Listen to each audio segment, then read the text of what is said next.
You're tuned in to News Now on KFUG Community Radio, 101.1 FM and streaming online at kfugradio.org. This co-production between KFUG, the Wild Rivers Outpost, and Redwood Voice is bringing you the latest happenings right here in Del Norte County. On tonight's stories, news coming in from the Del Norte Unified School District regarding the reopening of classes, which includes a surge of 1,500 students back in classrooms soon. In other news, Avi Critz talks with Denise Doyle-Schnacker about the importance of voting in our community. All this and more on tonight's News Now. For KFUG Community Radio, I'm Persephone Rose, and I'm joined by Avi Critz.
Alright gang, it's your favorite update, the COVID-19 update. News on the COVID situation as it stands right now like you've come to expect. This information was written and valid as of October 6th, so be aware of any changes that may have come since then. Upon writing this, there have been a total of 152 confirmed cases in Del Norte County. That is up 14 since our last report on News Now, when it was at 138. There are currently 8 active cases. 8,801 tests have been administered. There are currently no hospitalizations, but in total we have experienced 3 hospitalizations throughout the duration of the pandemic. There has been a total of 1 death due to COVID-19 during the pandemic. All of this is according to the Information Hub on the Del Norte County Public Health's website, and if you would like to further track this information, you can find it for yourself at covid19.dnco.org. In more casually related health news, a huge shout out to our journalist Avi Critz, who assigned most of the articles this week for the Newscast, a job that I usually take on due to being, well, the producer, the one in charge of production. I got really sick and I'm still recovering, hence why my voice sounds like a tired Kermit the Frog. This unfortunately also means I cannot record the special Redwood Voice segment that I had going until after I'm fully better, so I can give it the production value and my actual voice like it would fully deserve. And don't worry, I did not get COVID, but this does bring up a good point that with cold season upon us, it is a great reminder to make sure you are not slacking in protecting yourself. Wash your hands, wear your mask, distance, all that good stuff, especially in this time where our immune systems may be caught slipping. Luis Pelayo admitted his classroom didn't look that different than last year. Wearing his own Los Angeles Lakers face covering Friday, the Smith River School 4th grade teacher prepared for the start of Del Norte Unified School District's blended learning model. Pelayo said he expects to teach a group of 12 students on Monday and Wednesday, and another group of 13 on Tuesday and Thursday. Though he was able to keep much of his furniture, Pelayo furnished a bucket containing 800 Germacept multi-purpose alcohol wipes, pointed to the automatic hand sanitizer by the door, and dropped school supplies into 25 individual Sterilite boxes. The boxes will also include masks, a necessary part of the school environment during the COVID-19 pandemic. Pelayo said, quote, "We start at 8 a.m., and teachers have to have their classrooms open at 7:45, end quote. An estimated 1,500 youngsters returned to the classroom this past Monday, as DNUSD began its Phase 3, or blended learning model, district spokesman Michael Hawkins told the Wild Rivers Outpost. Some families have elected to keep their students engaging with teachers and peers online only throughout the school year, he said. Hawkins said, quote, "Del Norte High School students will continue in-person classrooms in the small cohorts that define the second phase of DNUSD's continuum of learning," end quote. He noted that class sizes at the high school tend to be large. Hawkins said, quote, "The high school is bringing students on campus from 1 p.m. to 3 p.m. to receive enrichment, support, electives, different forms of academic support. They'll be letting parents know more information on that, end quote. Del Norte County is currently in the third, or moderate tier, for California's four-tiered blueprint for a safer economy. Under this category, schools can reopen fully for in-person instruction, though the state leaves it to local officials to decide whether and when that will occur. Del Norte Unified School District started this school year on August 31st in Phase 1, or full distance learning mode. It brought back small groups of its special needs students, including homeless and foster youth, as well as many of its special education students, back into the classroom on September 21st. According to Pelayo, at Smith River School, only 2 students returned to campus when Phase 2 kicked in. As most parents get ready to reintroduce their elementary and middle school-aged children to the classroom, district officials are rolling out flowcharts, videos, checklists, and other information to let them know what the school environment will look like during COVID. Each campus will also have individual safety plans, with details including how students will enter and exit the grounds, as well as scheduling, Hawkins said. Much of the district's protocols and guidance are outlined in its back-to-school playbook, which states DNUSD is operating the 2020-21 school year under the assumption that COVID-19 will continue to be a reality throughout the year. These assumptions include the possibility of having to retreat into a more restrictive education setting, depending on disease activity and the need to maintain safety precautions. The information, protocols, and processes found in this plan are based on information from the California Department of Public Health, the Centers for Disease Control, the Regional Association of Northern California Health Officers, and direct consultations with the Del Norte County Public Health Officer. The playbook's introduction states, "Please know that this document will be updated as guidances change." One aspect of the playbook addresses the use of masks, which strongly encourages their use in children from age 2 to 2nd grade, and requires them in 3rd grade through high school.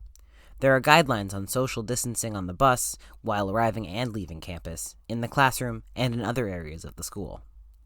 Students who are exhibiting symptoms consistent with COVID-19, such as cough or flu-like symptoms, are also urged to stay home, Hawkins said.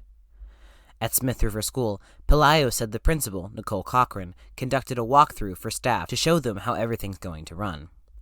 While he will teach his in-person cohort in the morning, Pelayo said he will meet with his distance learning cohort in the afternoon. Students will also have breakfast at campus, but will take their lunch home, he said. Pelayo said, quote, "I think our school's more than ready. I feel safe," end quote. For videos, flowcharts, and other documents on reopening schools, visit www.dnusd.org/family resources and www.dnusd.org/COVID staff. The following is a press release from the Yurok tribe. The Yurok tribe recently acquired the Shoreline Market in Orick and will soon begin building a state-of-the-art fuel mart, laundromat, and tribal government office on the 9-acre property. According to Chairman Joseph L. James, quote, "This project is a win-win. In addition to providing important services to local residents, the business will produce new employment opportunities and serve as a source of revenue for tribal programs. This acquisition also represents the recovery of a significant piece of land within our ancestral territory. Bringing this land back under tribal ownership is just as important as the financial gains it will generate." End quote. Sherry Prevalt, the Orick District's representative on the Yurok Tribal Council, added, quote, "The Yurok tribe has engaged the Orick community at every stage of this endeavor, and we are truly grateful for all of the support we have received. The people of Orick are just as enthusiastic as we are about the plans for this property. Owning a modern fuel mart in proximity to one of the busiest parts of Redwood National and State Parks will benefit the tribe in the present and in the long term." End quote. The economic development project will involve the construction of a 2-story, approximately 6,000-square-foot building. The first floor of the partially solar-powered facility will house a mini-mart. The laundromat will also be on the ground level, but it will have a separate entrance. The second story will contain offices and 2 conference rooms. Once complete, the conventional fuel dispensers and electric charging stations will be open 24 hours a day. During construction, the gas pumps will remain open for local residents and others because there's only one fueling station in Orick. The town of Orick is roughly in the center of the tribe's ancestral territory on the coast, which extends from the Little River in Humboldt County to Damnation Creek in Del Norte County. For millennia, Yurok people occupied this area until they were forced out in the late 1800s. Several Yurok families, whose roots reach back to the area, continue to live in Orick today. The acquisition of the shoreline market is a critical component of the tribe's long-term plan to create jobs and a more resilient economy in the region, where a large majority of the 6,200-plus Yurok citizens reside. In the past 2 years, the Tribal Council has strategically invested in 3 new businesses within and outside the Yurok Reservation. In 2019, the tribe purchased the Mad River Brewing Company in Blue Lake, California, and is currently bringing the well-established brand to new markets. The tribe recently acquired the White Peck Nursery, which will soon offer reservation residents all of the supplies needed to cultivate climate-specific vegetables and fruits. The property will also be the home base for a burgeoning food security program. The third business, Yurok Redwood Canoe Tours, was slated to open in May, but the launch was delayed due to the COVID-19 pandemic.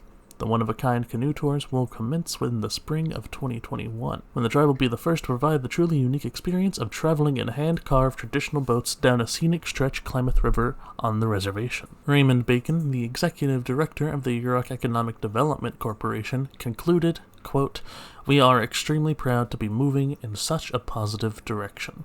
The actions we are taking today will secure a brighter future for the next generation." End quote. A heat wave, fueled by easterly winds that have fanned flames in much of California, shattered a 99-year record in Crescent City on September 28th. Temperatures reached 95 degrees at the Del Norte County Regional Airport, breaking the old record of 89 degrees set on September 28, 1921, National Weather Service meteorologist Matthew Kidwell told the Wild Rivers Outpost on Tuesday. September 28th's high was also 2 degrees shy of the all-time record of 97 degrees set twice, once in 1919 and again in 1939. Heat records in Crescent City have been difficult to break because in previous years, the weather station has been located about a mile or two inland from its current location, Kidwell said. The airport's record-breaking high last Monday is also noticeable in that the coast was a degree warmer than Gasky. The mountain community reached a high of 94 degrees on that Monday, Kidwell told the Outpost. The National Weather Service had issued a heat advisory notice for Monday for northwestern California and red flag warnings for the interior. Easterly winds high in the atmosphere and on the surface drove hot air to the coast, pushing the marine layer out to sea, he said. The red flag warning was issued in association with these strong easterly winds and hot temperatures creating high fire danger. The warning has since been lifted. Election Day is less than a month away, but Del Norters will likely already be receiving their ballots in the mail. Voters can officially cast their ballot in the November 3rd, 2020 general election as of October 5th. According to the Del Norte County Clerk Recorder Alyssa Northrup, quote, "The legislation that said we have to mail everybody a ballot also allowed us, if we had them ready early, we can mail them early. People should be receiving them early in the week." End quote. According to Northrup, this year's sample ballot will carry an application on the back page voters can use to request a second ballot if they made an error on the first ballot. People can also use that application if they want to receive a vote-by-mail ballot permanently.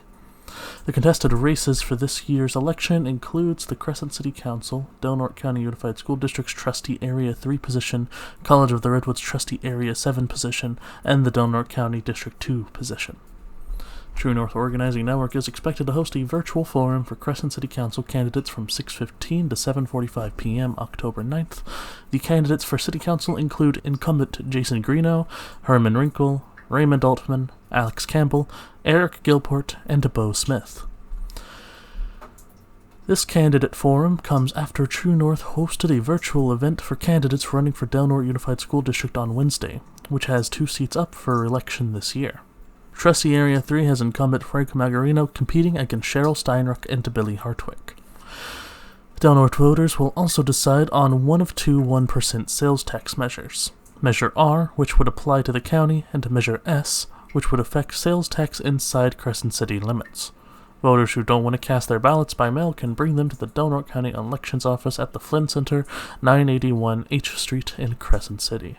A ballot drop box will also be at Crescent City Hall, 377 J Street, Northrup said. Voters can also take their ballots to polling places in any of the 18 precincts on November 3rd. According to the California Secretary of State's website, ballots must be postmarked by November 3rd, 2020, or submitted to a ballot drop box by 8 p.m. November 3rd, 2020. As almost every news outlet is telling you, this November election is an important one, and voting is on everyone's minds. However, talking face-to-face with other people about politics can sometimes be daunting. I sat down with Denise Doyle-Schnacker to talk about encouraging people to open respectful dialogue surrounding politics and this coming election. So transactional relationships, me saying, hey, go do this, and someone saying, oh, maybe I will, really doesn't hold much weight, especially when it comes to voting, because it's kind of an anonymous thing when you think about it. You're going in or not, you're filling out your paper or not, and no one knows. Well, some people know, but no one knows until after the fact. And so you don't have someone to hold you accountable. And that's where that friendships and asking and having relations, so that relational transaction versus just a transaction, is important. That's why if I say, hey, Avi, I think you should really vote, and here's why, here's what's coming up, have you thought about it? What do you need to get to the vote? Well, in the past, to the polls, or what do you need to make an informed decision? How can I help you? That is more accountability. That's, hey, I'm going to see Denise again, and she might ask me, where am I at in voting? Have I registered? Have I, signed up for mail-in ballots? Have I done my part? And that's a good thing, to hold each other accountable. And we can hold conversations about the policies, about what's on the ballot, about what is there to vote on, versus, posting something on Facebook. Oh, I voted, or they voted, or I registered to vote. Okay, good. That isn't enough. It's kind of a low-key guilt trip with a positive outcome. Yeah. That's an excellent way of putting it. Yes. As Denise mentioned, having in-depth conversation about what's on the ballot is a great way to understand your own decision and learn more about what the other person believes as well. Well, it's a context for us to have conversation. So I just met with a friend of mine over the weekend that is polar opposite of me when it comes to politics. Like, literally, you would think we don't have any values that are the same, but we do. But when we vote, it's either side of the aisle, so to speak. And so having, hey, this policy is coming up, what do you think about that? And because we tend to be around people who share our belief system, who share our, oh, this policy would be good because of this. But when we can debate and have conversation and hear the other side, sometimes that either cements what we believe, that, oh yeah, that didn't sit well with me, or I'm not sure how that will pan out 10 years from now, or that kind of thing. Or it can sway you a little bit that, I hadn't thought of that before. So if you aren't having conversations, is it really a democratic process? Given that this year's election will look a little different due to COVID-19, I asked Denise if she had seen the pandemic affect people's views towards voting, or if it had affected their views of politics in general. The pandemic itself, I don't think that has changed many views. I don't think that has changed the interaction with the voting system. I think what has changed the activity, the level of activity, the level of passion about voting, is just politics in general. The climate of politics right now, I think, is what's driving people to vote.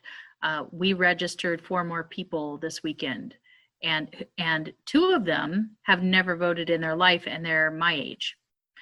And I'm almost 50. That was pretty, and just registering isn't enough. I'm really hoping they actually vote. but I don't think the pandemic would have kept them from voting or registering to vote. I think they would have figured out a way to do it anyway. They were going to go online. They, didn't get around to it. You happen to be here. Let's do this. I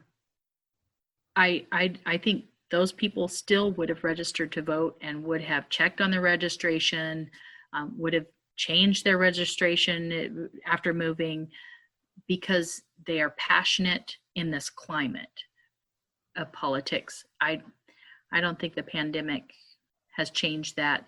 In my opinion, I don't think it's changed it at all. Most Californians will be voting by mail-in ballot this year to help stop the spread of the COVID-19 virus. Ballots will be sent in the mail to everyone registered to vote in California. I asked Denise if she thought this process made the election more accessible to people who might be on the fence about voting. Definitely. The fact that you're just going to get a ballot and you don't even have to drive somewhere or put it on your calendar or arrange for childcare while you go do it. Or, just remember to do it. Because in the day-to-day, in a regular election year, there have been a couple times when I'm like, oh my goodness, it's 7:30, I better go vote. How did that happen? And it does. Things get away from us when we're not passionate about something. It's definitely going to be a lot easier you get that piece of mail, it's hefty, it already has postage, you vote, you sign, you drop it in the mail, you put it in a drop box, which will be out early. But I actually don't ever drop it in a box. I don't vote prior to election. I always take in my mail-in ballot and do it right then, drop it in the box on the day of, so I can have my sticker. Get the little sticker, yeah. Again, accountability. I can flash it at people at work. Hey, I voted, did you? So yeah, that peer pressure. Really, yeah. Denise also spoke to the importance of getting educated about state propositions and city ordinances that you might not know much about. Oh, where do I start? So how state propositions affect local stuff, I think that is because we tend to, way up here in the middle of nowhere, if you want to call it that, forget that we do matter when it comes to the state, and what's decided, the state propositions do affect us. So that's one piece. As far as specifics, I think the city council, even though, and I keep hearing this from everybody, oh, but I don't live in the city, so I can't vote on that. But you use services downtown. You will be using Front Street Park. Trust me, we will have a 4th of July again. Decisions that are made about ordinances, those, the people you vote in will be making those decisions that will affect your life. So even if you aren't voting on it, if you're not living in the city, get some knowledge about it, so then when you're talking to other people, you can share what you know. In addition to state and federal elections, local elections will play a huge role in shaping our community this coming year. Denise mentioned how many people she talks to about local elections don't know all the different seats on different boards that are up this year. She mentioned her own experience with her local water district. Because of that, because people don't know what they are for or what they do, the same people stay in those positions and keep making the same decisions. So if you recognize, for instance, that the Birch Tract, Ocean View Water District, they have money set aside out of every bill that I pay for my water. Some of that money goes into infrastructure upgrades. It's been sitting there for years and years and years and years and years. So if people understood how that works, maybe they would actually run for that. Maybe they have an idea of how to spend that, or where that money should go, or do we need to end that, that charge if it's not being used for anything, or you don't know without the knowledge. Denise spoke about how this election isn't just about the next 4 years, and that our votes have the power to shape American politics for a long time. Regardless of what issues come up, or regardless of what is happening at the moment in current events, our votes live on beyond us. Our decisions that we make will, theoretically go on for 2 years, 4 years. And some things that we voted on in America have lasted a couple of 100 years, 300, 400 years. So that's important. We need to make a decision as part of what we do as Americans. I asked Denise if there was anything she'd like to say to the people who are still on the fence about voting, and she had this to say. Why is anyone on the fence? Okay. If you're on the fence about whether to register to vote, get off the fence and register. If you are on the fence about who to vote for or what to vote for, get educated. The Secretary of State webpage has tons of information about the propositions. You can read the laws. You can read everything. If you don't have time for that, then find someone knowledgeable. And honestly, so one thing I've told people before that have said, well, I don't know all of that stuff. I just know what what do I do? And I said, if you are passionate about one of those things that you're voting on, a person, president, vice president, board of supervisors, if you know one of those people speaks your value, vote that one thing, block that one piece of your ballot. You don't have to fill in everything. If you really hold yourself to that perfectionist level that, well, I'm not going to vote because I don't know what to vote for, and I don't want to mess anything up. You're not messing anything up. Vote the stuff that you know about if you're that concerned. If you don't have time to, like you said, pull out your phone and look, do your best. I mean, that's the way America works. We do the best with the knowledge we have. And yeah, that's my advice. I would like to thank Denise Doyle-Schnacker for her time and being able to give an interview when the sky outside looked like the apocalypse because of all the ash in the air. The deadline to register to vote by mail for the November 3rd election in California is October 19th.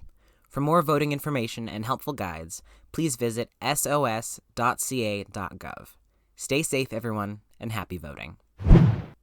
A plan to purchase a local motel using state grant dollars and convert it into housing for the homeless has the county at odds with 3 Crescent City councilors.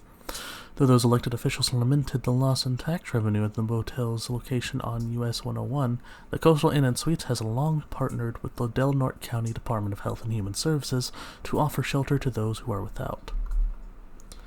DHHS has purchased rooms at the motel at 665 L Street in Crescent City for several years to offer temporary housing to those finding themselves homeless, Director Heather Snow told the Wild Rivers Outpost. This has been a practice since before she headed the department in 2016. As of about May, the motel has partnered with Del Norte County through Project Home Key, a state program focusing on getting the homeless out of shelters and off the streets during the COVID-19 pandemic.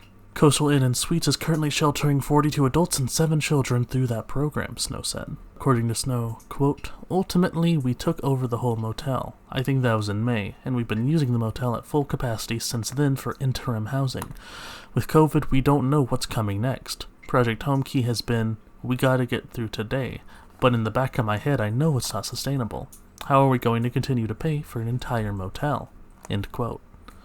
On October 13th, Snow will bring a proposal to the Del Norte County Board of Supervisors to purchase Coastal Inn and Suites using $2.4 million her department has received in California Home Key dollars.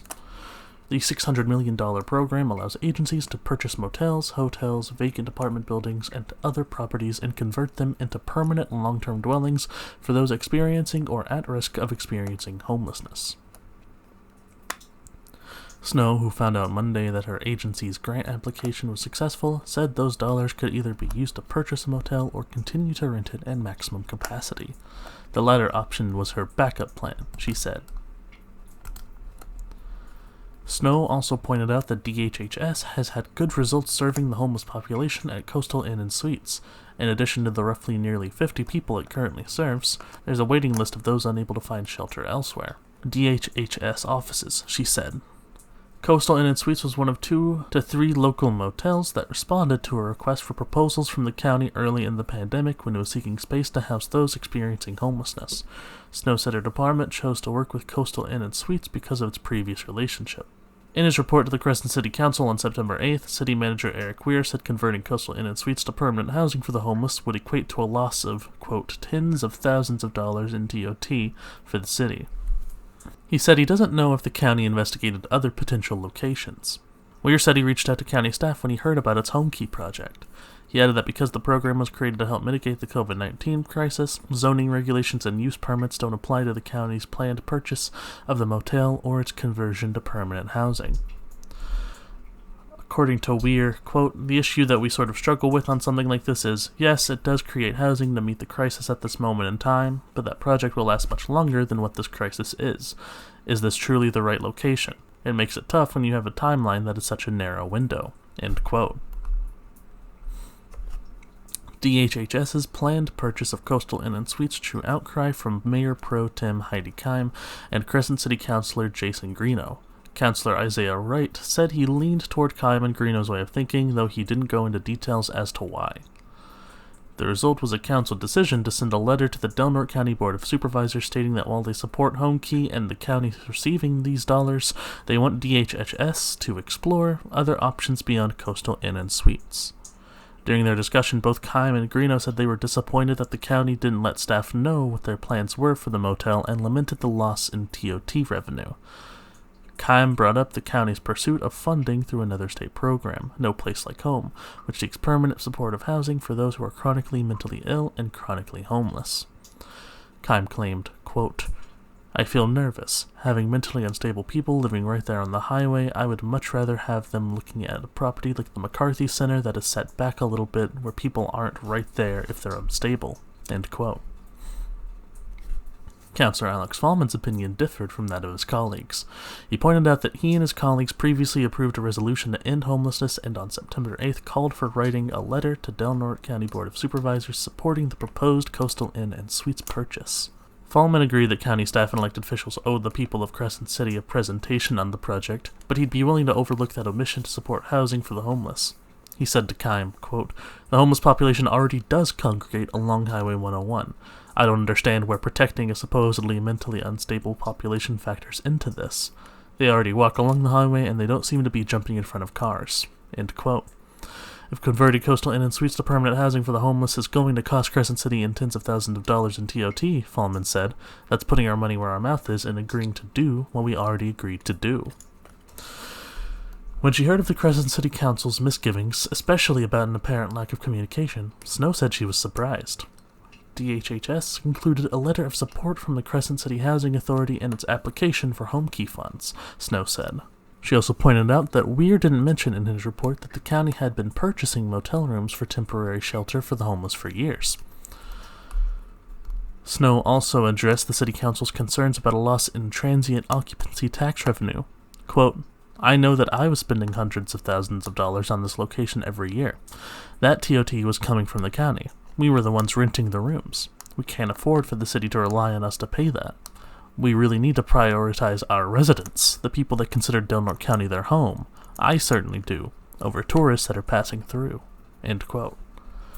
Of the $600 million made available to cities and counties through HomeKey, $550 million comes from California's direct allocation of federal coronavirus aid relief funds. An additional $50 million comes from the state, according to a DHHS news release. Del Norte's congressional representative proposes to hold Warren Buffett and Pacificorp accountable if the utility turns its back on dam removal on the Klamath River.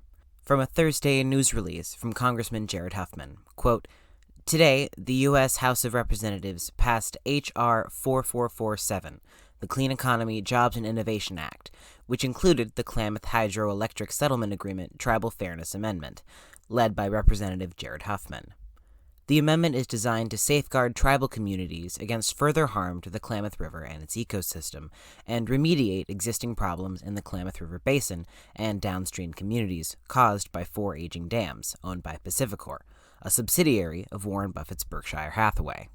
If Pacificor turns its back on the negotiated agreement to remove the dams, the Huffman Amendment would impose new relicensing conditions for the dam owner, including a requirement that the dams comply with state and tribal recommendations to reduce harm to fisheries, as well as numerous public disclosures related to water pollution, fish recovery, dam safety, and the facility's financial status. This bill follows an investigative forum led by Representative Huffman earlier this year to highlight the environmental, economic, and community impacts by the Klamath River dams. Local stakeholders have called Pacificor and parent company Berkshire Hathaway to come to an agreement over the past decade. Although past agreements have seemed promising, Pacificor's latest attempts to stall prompted Representative Huffman to take legislative action. Earlier this month, the Yurok Tribal Council chairperson, Joseph L. James, sent this letter of support for the amendment on behalf of the Yurok tribe. The Yurok have depended on the Klamath River for generations and have been disproportionately impacted by the damage from Pacificor's dams. The amendment advanced as part of the Clean Economy Jobs and Innovation Act, which Representative Huffman supported as a down payment on the comprehensive action needed to fully tackle the climate crisis. As a clean energy innovation bill, it includes programs to develop and deploy renewable and distributed energy resources, improve the efficiency of our homes and businesses, electrify our transportation sector, modernize the grid and enhance its resiliency, prioritize the needs of environmental justice communities, and reduce carbon pollution from industrial and traditional sources. Unfortunately, aspects of the bill also included support for carbon capture sequestration, that could extend the life of dirty fossil fuel power plants, a false promise that perpetuates our dependence on fossil fuels. Representative Huffman is committed to ensuring that these bad ideas are finally laid to rest in a future administration." End quote.